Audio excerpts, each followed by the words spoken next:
Loud. Okay, perfect. Hi, Janet. Good Hello. morning. Good morning. Good morning. Uh, so I have just been reading your third book, The Boy King. Yeah. But before I start asking you questions about that, can you tell me a little bit about the first two, because it's a trilogy, right? Yes, it is. It is basically the story of the Seymours.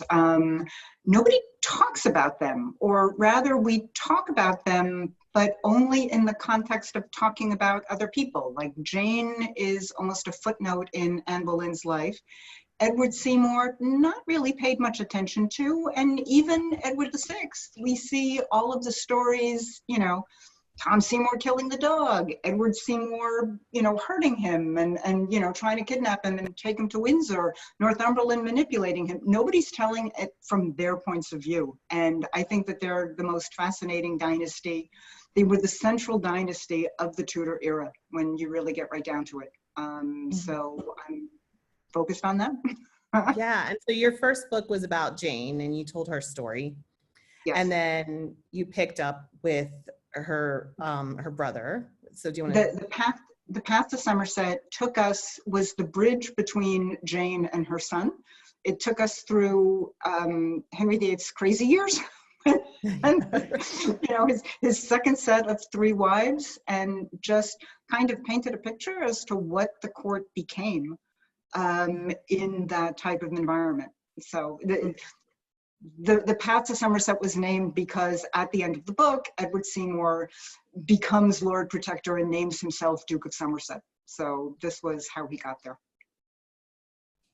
Yeah, and so now your new book, you're picking up with Edward. Yeah, they're so uncreative with names, right? It's like either Edward or Tom or what. So you're picking up with young Edward, King Edward's story, and you're telling it from his perspective. So one of the things I thought that was really interesting in your book as I was reading it was this transition that he went through from being a very, very afraid and nervous and having to kind of, his uncle said all the time and not sure of his own kind of authority, and then signing death certificates for uncles and really taking all of that. So can you tell me a little bit about like how that transformation happened for him?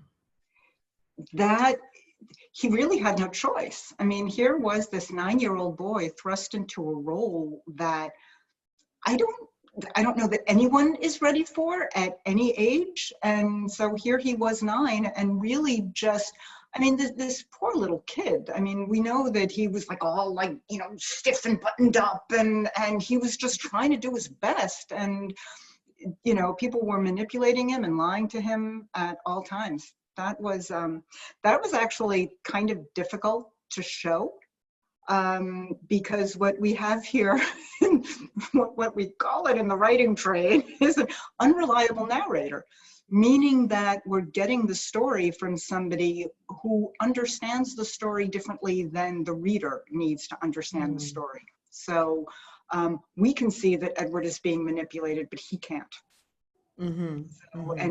But he gradually, his seeing more and more of that is the story of how he grows up and comes to terms with that. So tell me one of the main, without giving me it, it's hard with historical fiction because you don't want to give stuff away, but it kind of what happened. So spoiler alert, he dies. So tell me a couple of those incidents, maybe pick one that to focus on and like how he, maybe with Tom, I don't know if we want to start getting into Tom right away, but. I know we're going to go there and I know we're going to go there hard. So I'm going to give like the classic scene with Northumberland. Where Northumberland wants to get him to do something and basically wants to get his title, the Duke, and wants to start getting Edward Seymour in trouble. And he starts like,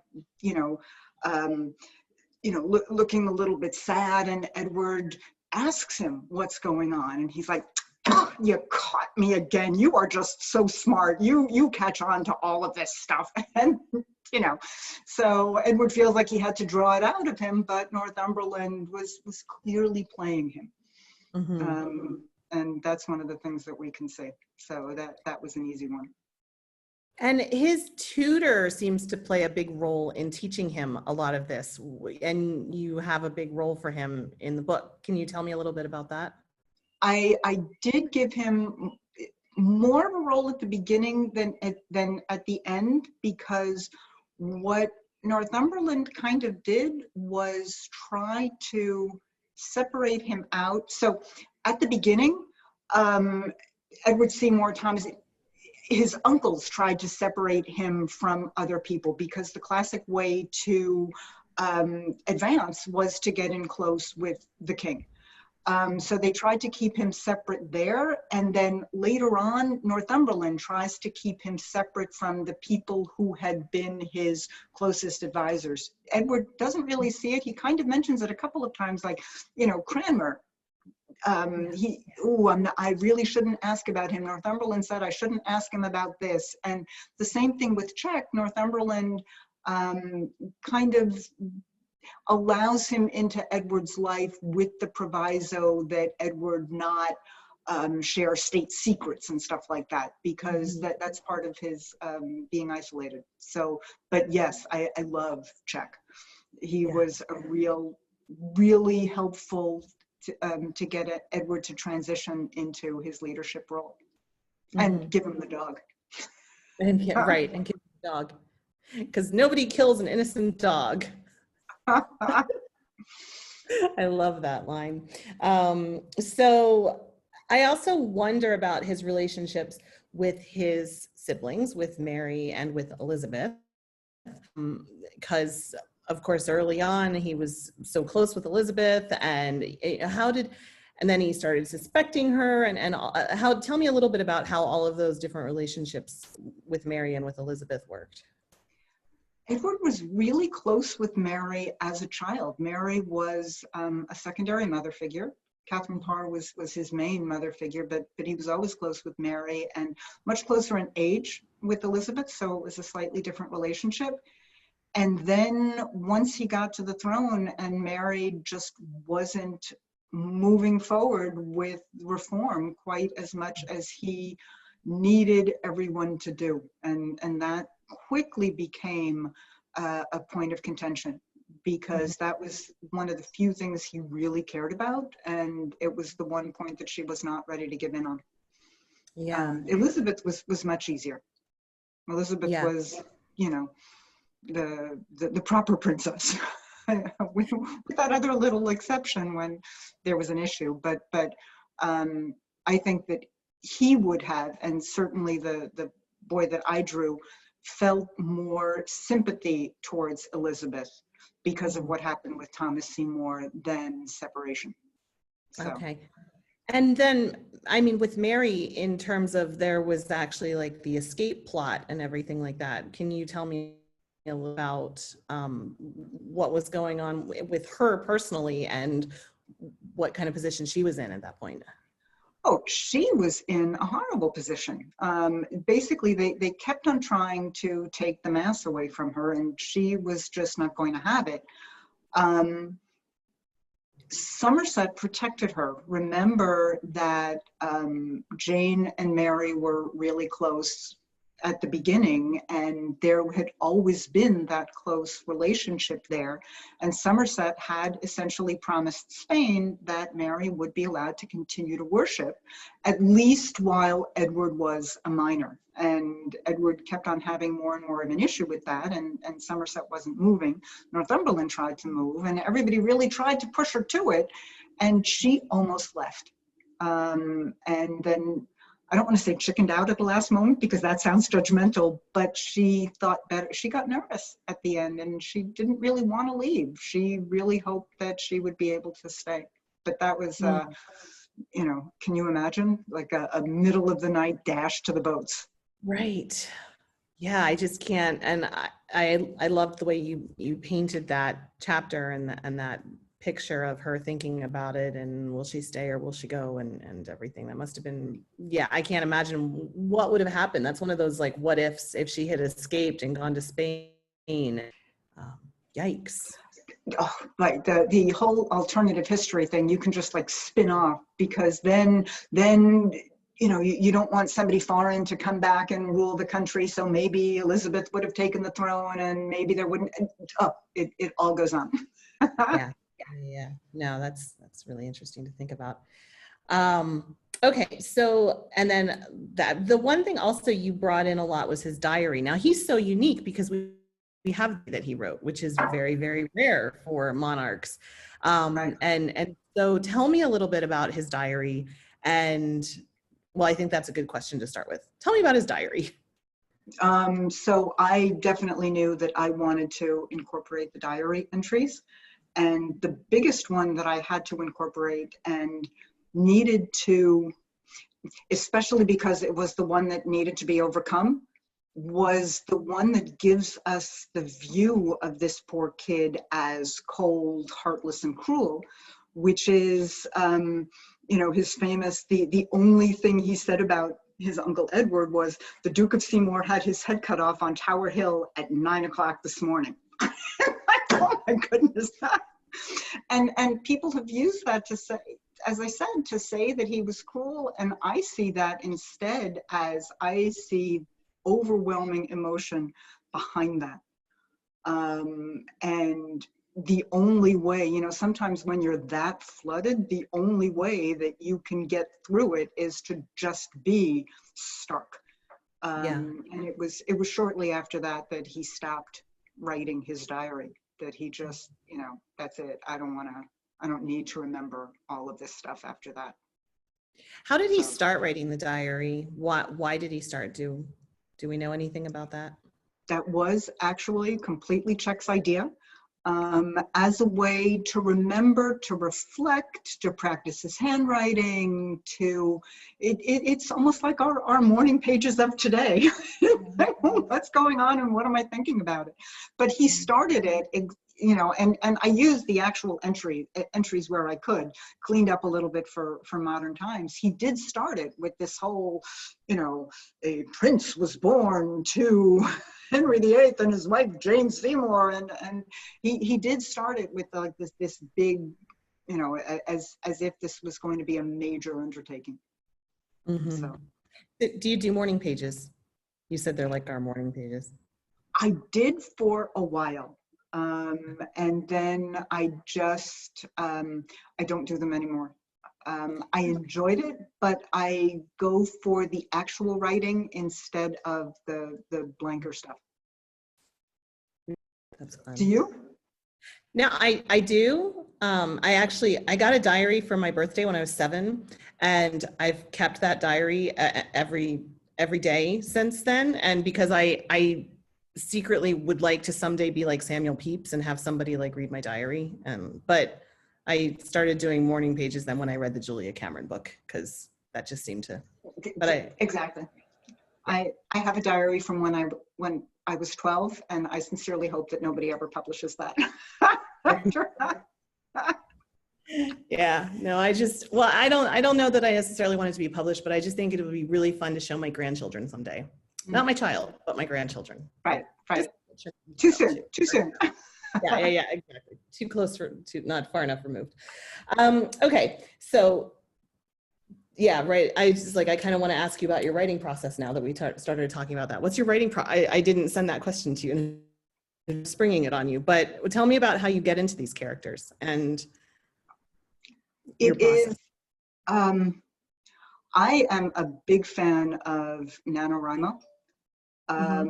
The National Novel Writing Month in November, where you come out at the end of November with 50,000 words. You need to be on pace with 1,667 words a day to do that, and you end up with an entire story, a crap story, mind you, and then but it helps you get to the end and know exactly where you're going. I do have an outline, so I do know how I'm going to get to the end, but still it's always a surprise in the middle.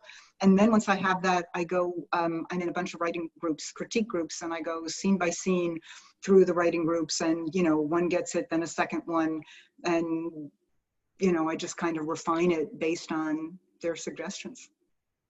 So, It takes a while. Yeah. Yeah, no, for sure. I like NaNoWriMo too. I'm a fan. Good times. So we talked about his diary. I also would like to talk about his friends and his friendships that he had, because it seemed early on like, well, these people that did he had to have choice over his friendships, and how did his friends grow along with him? And I would like for you to tell me about some of the young people who were in his life. So he had some young people, not that many. Basically, from when he was first king. So he started out, sorry. His attendants had actual functions, so they were all older than he was, and the question was really just how much older.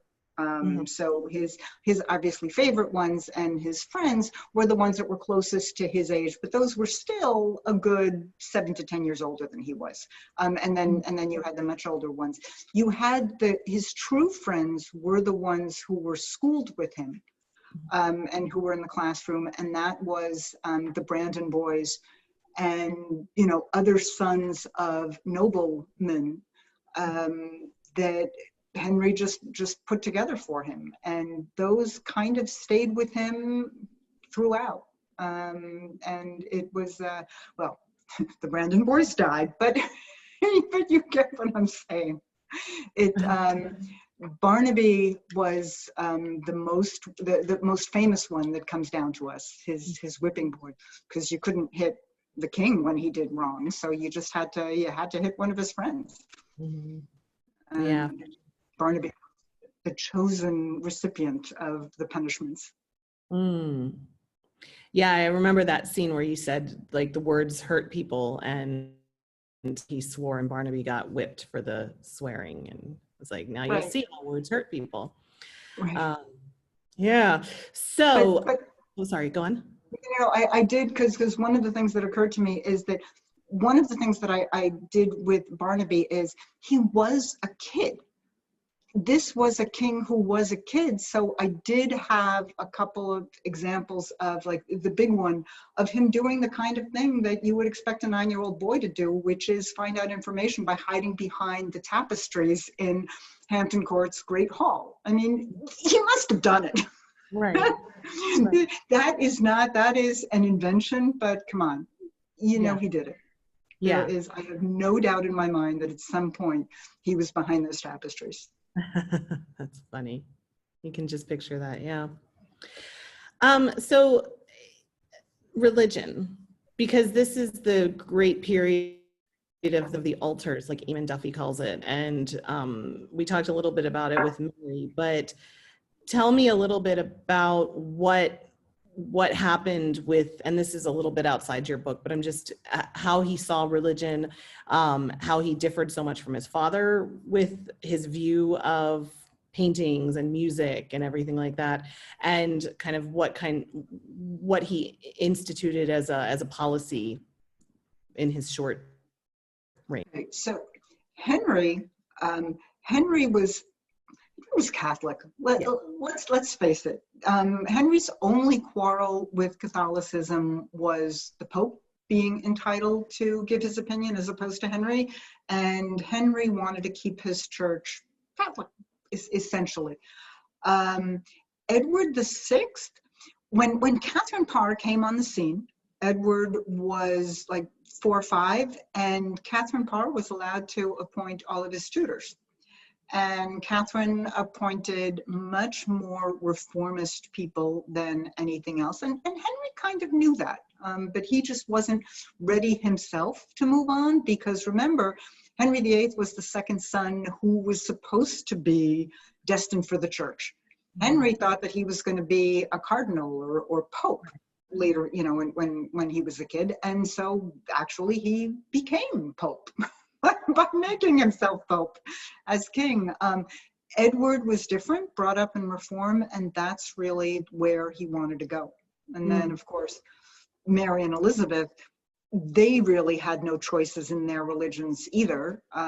Mary was Catholic because that was her. I mean, that was the way that she was Princess Mary, the Princess of England, and Similarly, Elizabeth was Protestant because that was the marriage, that was the way that she was legitimate. So everyone kind of had their, you know, their little stakes.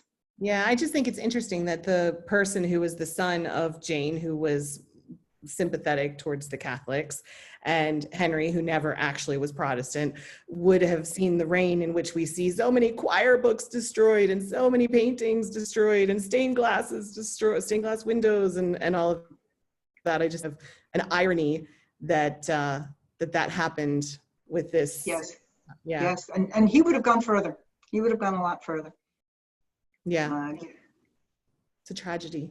I weep Right. choir books that were destroyed. I weep. Right. My heart breaks. I know. Anyway, but it is what it is.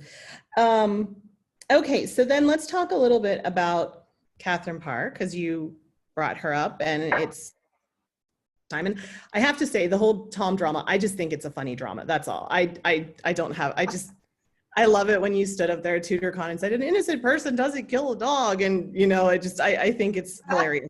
And so talk to me a little bit about Catherine Parr and then the Tom saga drama.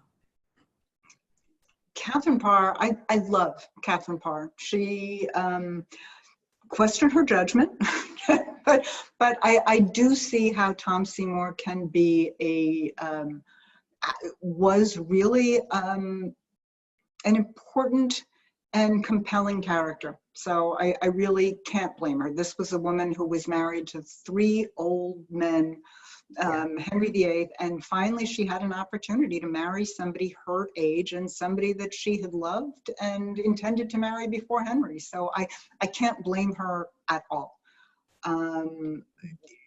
Did it very quickly, but at the same time, as I have her point out, she also married Henry very quickly after her prior husband died. And that, you know, there you go. If it was okay then, it has to be okay now. And then, of course, you know, having her first child later in life, and she died, which was, that was a real tragedy. She was a very calming influence, and Tom Seymour kind of went off the rails after that. Yeah, he just lost his mind. Yeah. Yeah. There's no other way of putting it.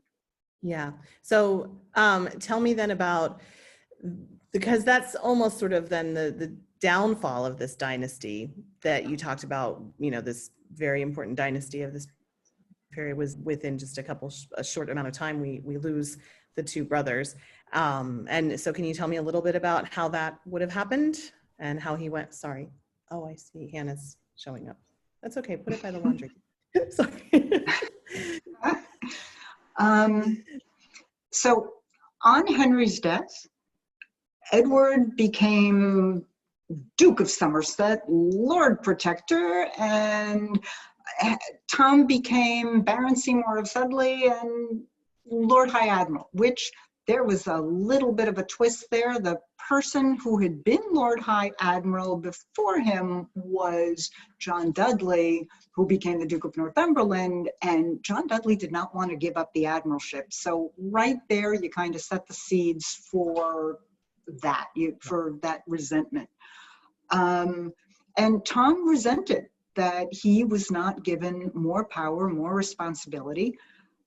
He did not have an opportunity to get that responsibility during the later years of Henry's reign, because as soon as we talked about that one time, that how, I don't mean to interrupt, but I just wanted to take myself back here, because we talked about that in your last book, where Henry was like almost on his deathbed and the counselors were all around writing the will, and he was like, no, not Tom, right? Right. Yes, absolutely. There was a scene where, he'll be part of the Regency Council. And we're like, no! He was like barely able to move, and he sat up in bed to yell, no, not Tom Seymour. So he didn't have a chance to rise during the later Henry years, but and he kind of assumed that was just because of Henry, but then Edward didn't let him either. And he kept on saying, I want to be governor of the king's person. You can be governor of the council and the politics. Let me be governor of the king's person. And Edward basically just said no. And Tom decided Edward that Seymour, not young Edward. I know.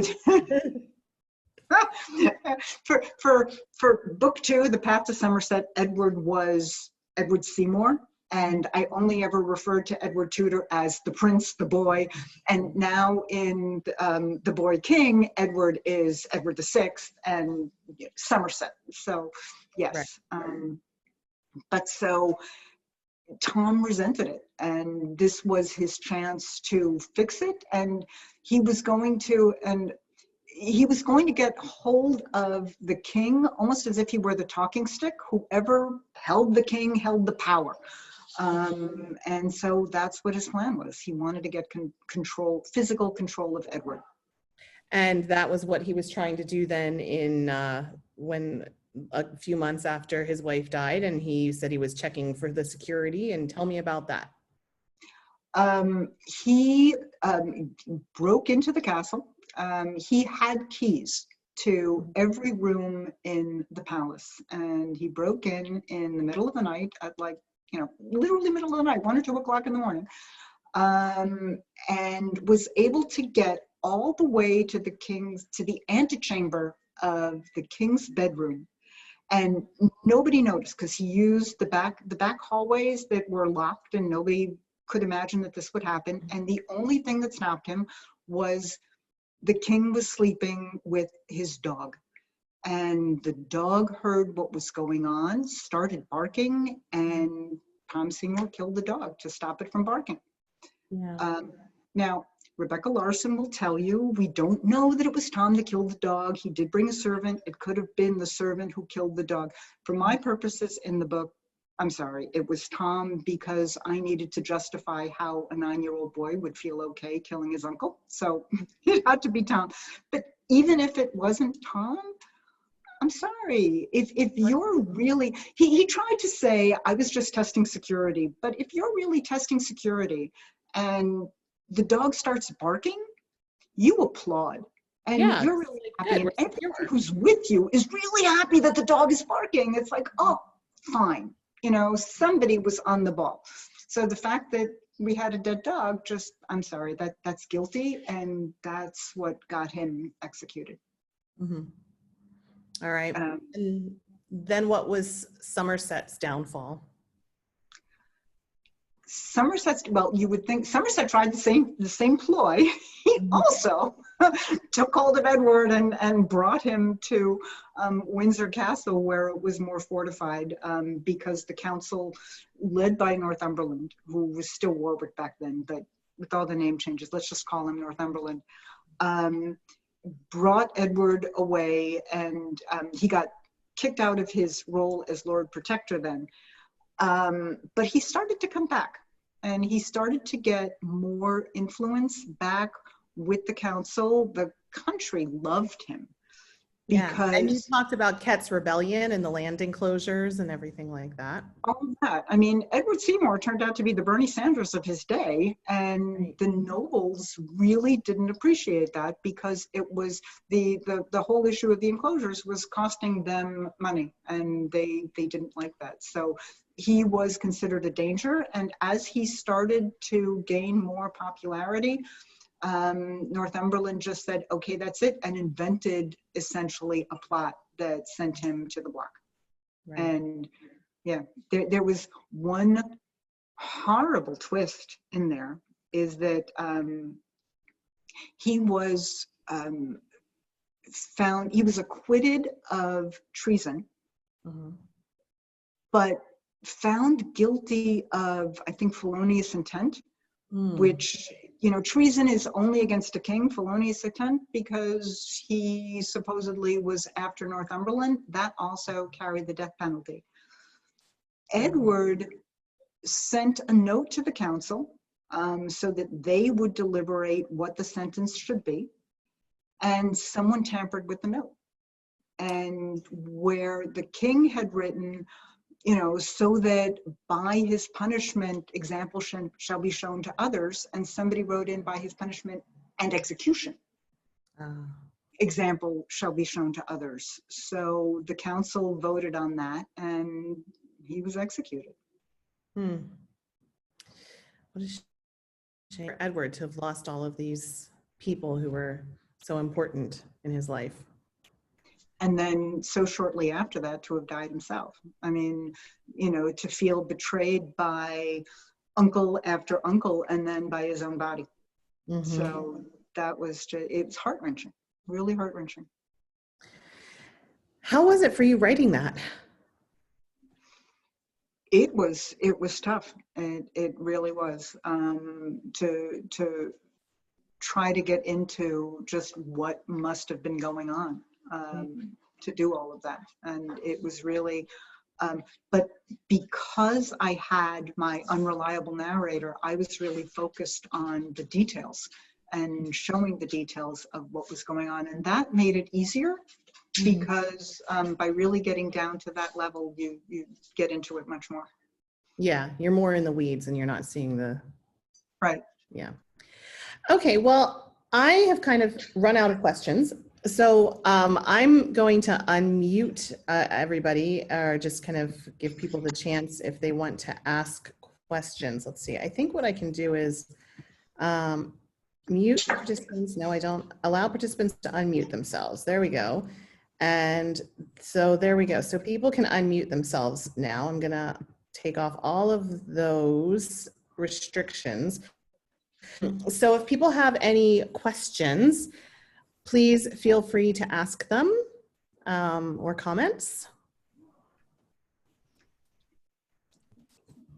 Oh, yay. We have one? Yeah. But Kristen, you're still muted. Oh, yeah. Well, no, let's see. Oh, yeah. Kirsten's still muted. Okay, let me. I can see the little thing. Okay. Thank you. Okay, perfect. Hi, Janet. Thank you so much. Oh, I thank haven't you. had the pleasure and luxury of reading your books yet, but I'm so well aware of the history that I feel like I dropped right into the discussion really well. So thank you so much. And Heather, thanks. I'm trying to rank my questions. I was really intrigued by the what if scenario you posed about Philip earlier.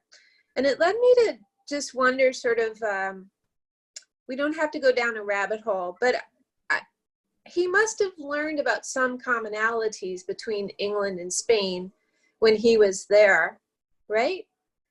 When he was visiting England and married Mary later on, right? Anyway, I'm intrigued by that whole idea, what he learned and what he took back to his own future rulership about what he knew about England. And then what if Mary had actually emigrated to Spain and they could have been a real power couple, it seems to me. But does that make sense? I mean, am I understanding the history well enough that that's accurate? It is that Philip coming over, he was not that happy with England. No, I know, but I've had culture shock, and I've worked internationally and worked abroad, and I've had experiences where I totally did not enjoy it for months, right, but I still learned from it.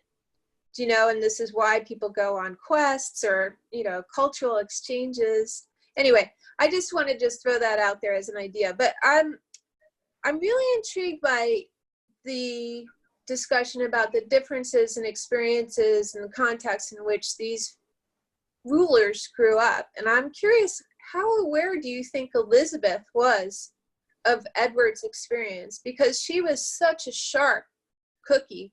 And I imagine if she was at all aware of his experience, you know, he was gaslighted by everyone around him, you know, but he had these various relationships with his sisters that probably meant a great deal to him. And I think it's really hard for us to put ourselves into his shoes about what that really felt like.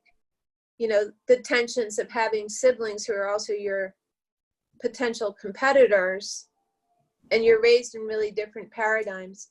But that's my question. How she surely learned from watching him. And that could help to account for her very sort of austere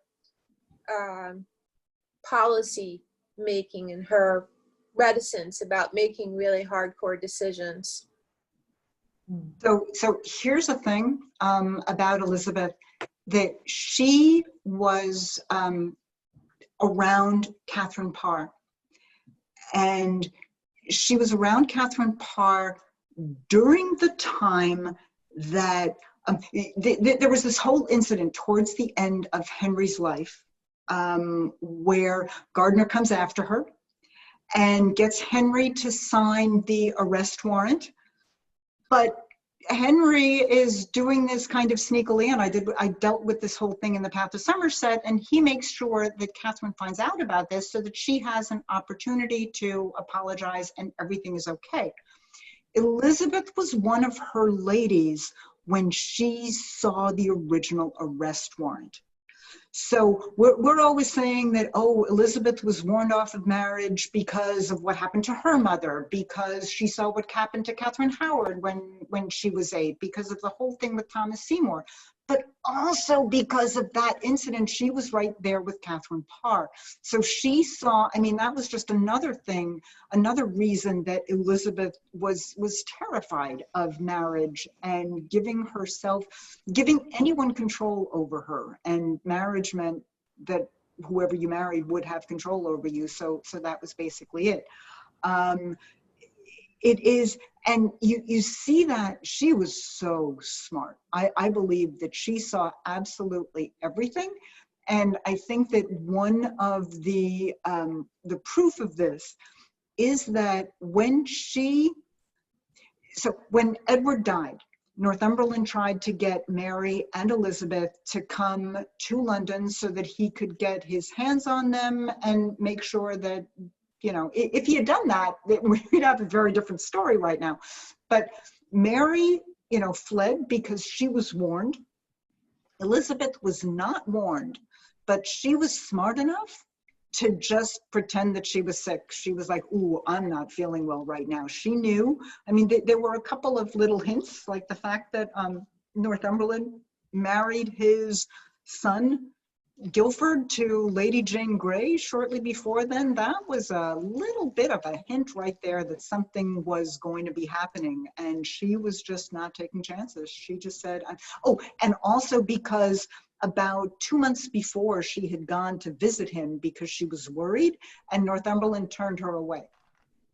So between all of those little events, she was just like, no, this is a trap. And she was smart enough to stay away and not get caught in it. So she had so much opportunity to learn, and she learned from every single incident. And you're right, you're absolutely right. We see that in her reign, and we see she learned about what not to do and what to do with Mary. I mean, Mary's the one who said, believe it or not, I mean, everyone's like, oh, this is the Lord's doing and it is marvelous in our eyes. That was what Mary said that. When she found out. Mary said it first. You know, so there you go. And Mary gave that speech at the Guildhall to rally the troops against the rebellion, and she learned for Tilbury. Exactly. I mean, she had such examples. She had examples in Catherine Parr. She had examples in Mary. She had examples basically everywhere all her life, and she was smart enough to take them where she found them. Any other? Kirsten, you said you had a number of questions. Did that cover it?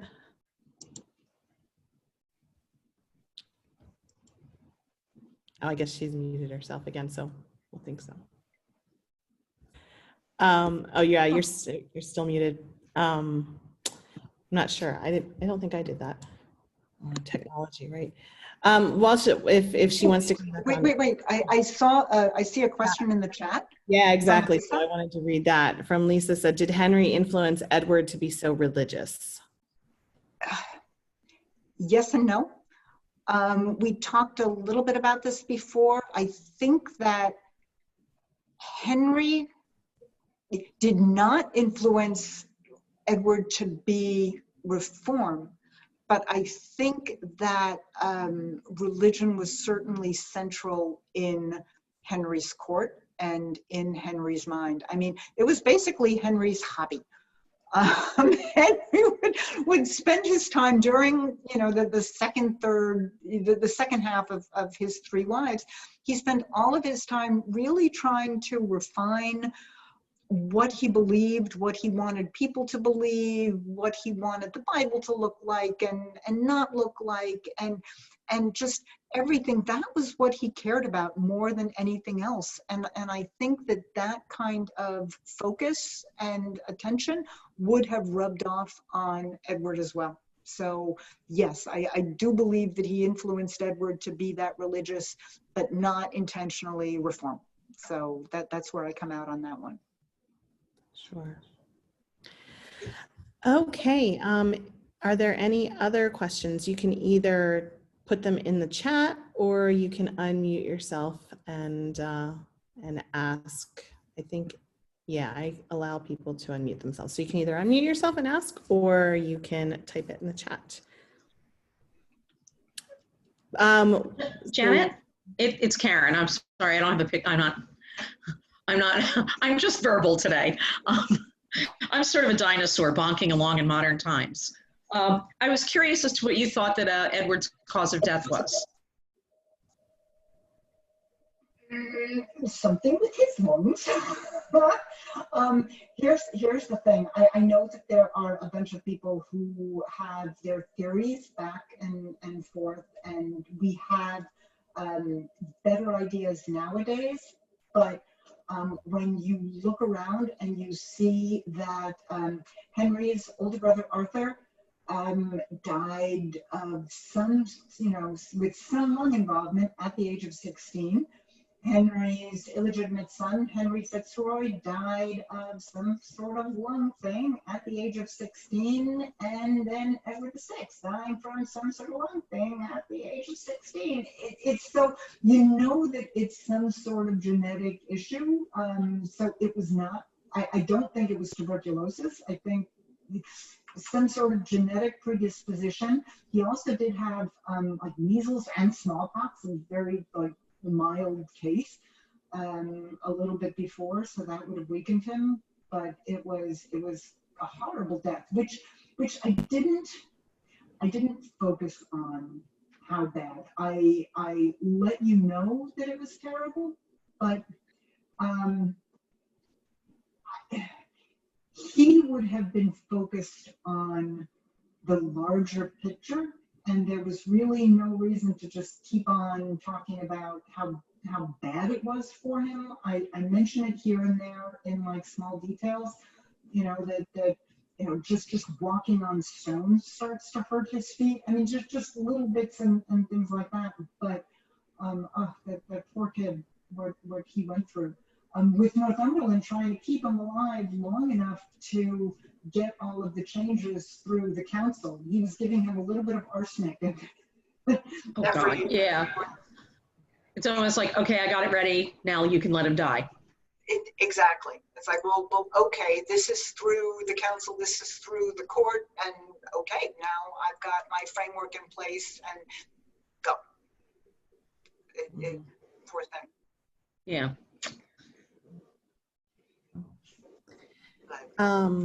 There's a chat here that Lisa said, thank you. You were wonderful and can't wait to read your books. So thank you, Lisa.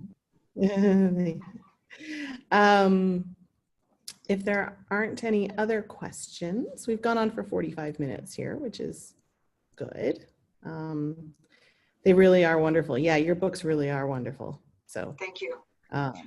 This is not to be, I think this one's the best. I'm also a parent, and I do not have favorites among my children, but currently it's always like the newest one that's the best, only with books, not with kids. But I had a lot of fun setting up. There were a couple, I set up stuff in the book, all the big moments. It was a lesson that I learned in Somerset when I set Edward Seymour against the Catholics and Norfolk and Gardner. And then at the end, as I'm building towards this huge climax, Surrey's trial. And that was such an incredibly powerful moment that I realized oh crap, I need to go back and make Surrey a little bit more important in the book so that you really feel it. And so for Boy King, I did this, the same thing. It's like, well, his dog is going to die. Oh, let's give him the dog. So I gave him a puppy so that we would really feel that. And then when, when he had to kill Tom, I echoed something which I knew when I set up back in Somerset, a scene where his father told him in the context of Catherine Howard, if somebody betrays you, they have to die.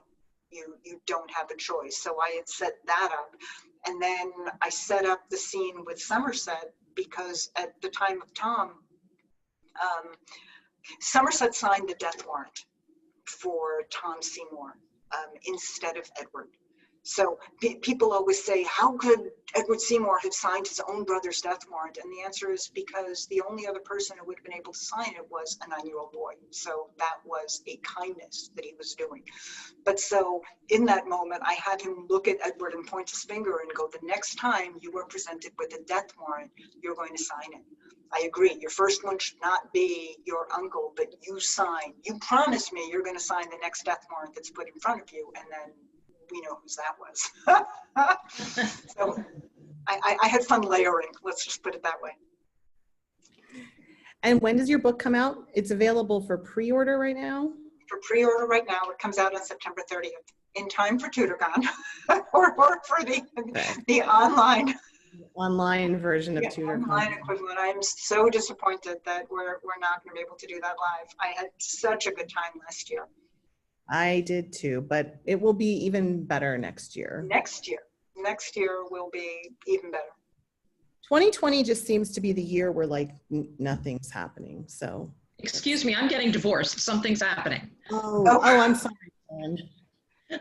Congratulations. Thank you. I'm delighted. There you go. Hooray. Yay.